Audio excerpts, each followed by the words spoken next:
Most people think ChatGPT is either a genius or a liar, but it is neither.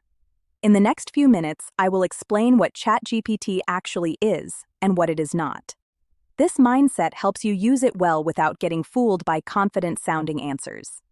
Here is the plain English version. ChatGPT is a tool that generates responses by predicting what words should come next. It learned patterns from a huge amount of writing. When you type a prompt, it tries to produce a helpful continuation based on those patterns. A simple way to picture it is advanced autocomplete. It does not just finish a sentence. It can generate full paragraphs, summaries, explanations, and plans. That is why it can feel human. It can match your tone and respond smoothly. Underneath, it is doing something specific. It is generating language. To use ChatGPT well, you also need to understand what it is not. First, it is not conscious. It does not experience anything. Second, it is not a person. It does not have feelings, beliefs, intentions, or goals. It can sound supportive or serious, but that is style, not inner experience. Third, it is not a search engine by default. A search engine looks things up. ChatGPT generates responses. Unless it is connected to browsing tools, it is not automatically pulling in the newest information. Fourth, it is not guaranteed truth. It can generate something that sounds correct even when it is wrong. That leads to a useful mindset shift.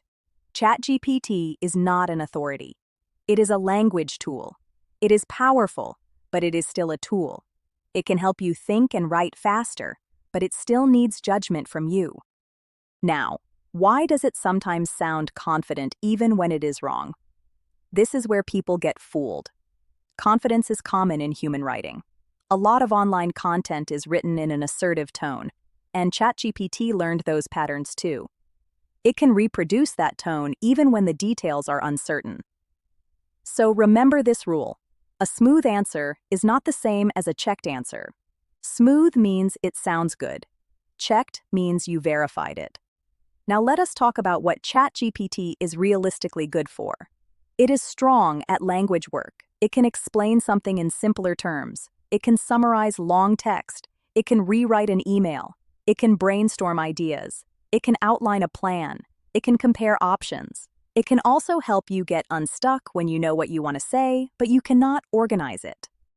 Where you should be careful is anything that depends on exact facts or high-stakes accuracy. This includes dates, medical advice, legal claims, or financial specifics. In those cases, use ChatGPT as a starting point, then verify using trusted sources. Here is a quick example that explains why people get mixed results. If you type something vague, like "write me a plan for my business," you will usually get generic advice. That is because ChatGPT has to guess the business type, your goal, your budget, your timeline, and your customer. It fills in blanks, and those guesses might not match your situation. Now compare that to a clearer prompt. I run a local landscaping business. I want a 30-day plan to get 10 new customers. My budget is $500. Give me weekly steps and a checklist. It is the same tool, but now it has context. The output becomes more structured, more relevant, and less full of assumptions. That is the lesson. Clear prompts lead to better results. Let us wrap this up. ChatGPT generates text based on patterns in language. It is not conscious. It is not a person. It is not a search engine by default. It is not guaranteed truth, even when it sounds confident. Treat it like a powerful thinking and writing tool, not an authority. Here are 3 takeaways to remember. ChatGPT generates text, but it does not know like a human. Helpful is not the same as verified. Treat it like a tool, not an authority.